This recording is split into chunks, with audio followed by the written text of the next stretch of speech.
Bonjour, tu t'appelles Yolène Cardon, tu as 17 ans et tu as participé au concours d'éloquence de la Ligue des droits de l'homme à Compiègne, en juin dernier. Tu es arrivée 4e, Yolène. De ce concours, tu vas nous parler aujourd'hui du thème que tu avais choisi ce jour-là. Quel est-il ?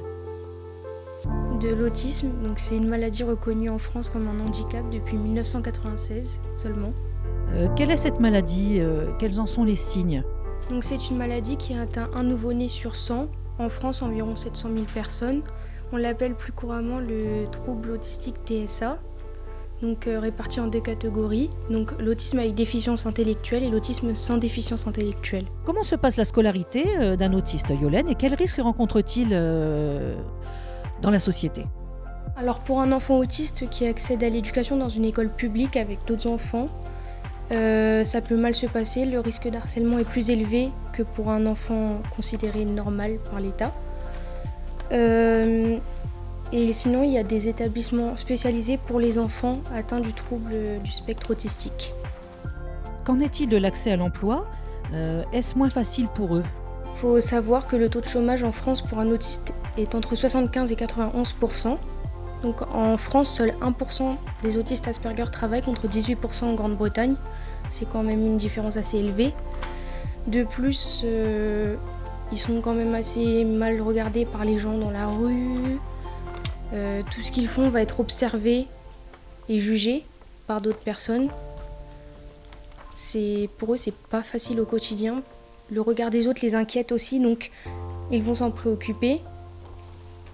Et plus ils vont s'en préoccuper, plus les gens vont insister sur eux. Quel fait historique nous démontre la discrimination des autistes ? Un fait bien particulier. Par exemple, sous le régime nazi, pendant la Seconde Guerre mondiale, on a le docteur Hans Asperger qui a tué 42 autistes à lui tout seul pour le simple fait qu'ils n'étaient pas normaux. Comment sont-ils considérés en général ? On les prend pour des idiots ? Comme j'ai pu vous le dire tout à l'heure, assez mal. Ils sont dévisagés, ils sont scrutés au moindre fait de ce qu'ils vont effectuer, que ce soit dans leur travail, dans leur vie sociale, dans la rue. Pourquoi tiens-tu à parler d'autisme aujourd'hui ? Ça te tient particulièrement à cœur, Yolène, donc explique-nous pourquoi.